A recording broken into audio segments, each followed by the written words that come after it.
My parents moved to the United States when Taiwan was in a dictatorship. When you think about America, it's still the land of hope.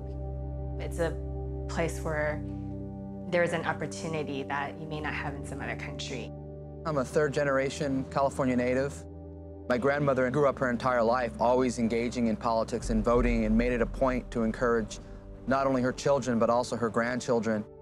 Towards her later years in life, she realized that became increasingly difficult in an age when news media itself has become partisan, when storylines dominate rather than facts and critical arguments. It's very hard for us to really depend on what's being fed to us through the news media. One of the things that we lack is a place where we can go and really get the truth.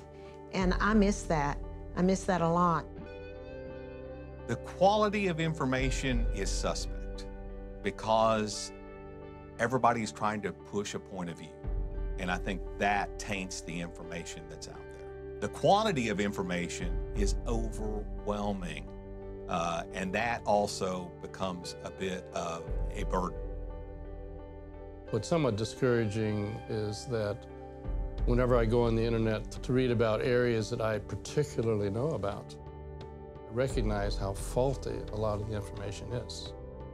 And so, even though that's the best place I can go, I also recognize that I'm not getting the full story on basically anything. The media wants to package information in a story because people love stories. That's a reasonable and sensible thing to do. But would it be helpful if we actually stripped away the story and exposed the data or the logic in pure form? And so we ran some tests by trying to do that, and we were surprised that when you just look at the data, many problems become much clearer because you know the facts and you are perfectly capable of thinking about them. The idea that there might be a place where somebody says, look, no particular viewpoint here, but here are the facts, here are the trade-offs. I mean, that would be a terrific resource. I think that people are really hungering for facts, not just opinion. There's plenty of opinions out there.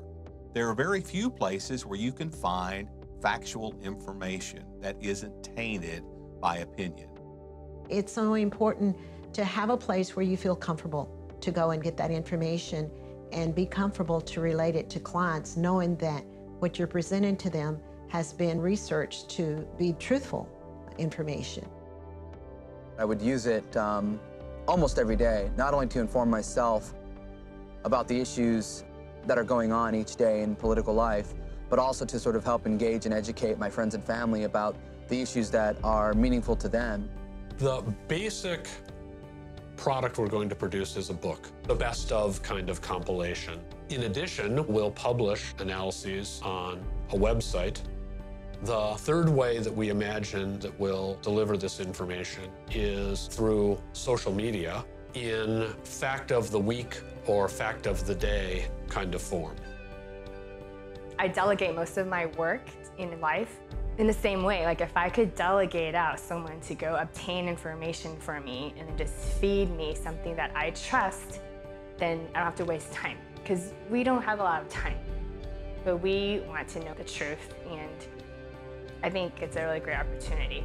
Democracy at its fundamental level is citizens acting for their good and the good of their fellow citizens. But how you act is predicated on the information you have. The car you buy is in part based on information you have. How you raise your children is in part based on information you have. The food you eat is in part based on information you have.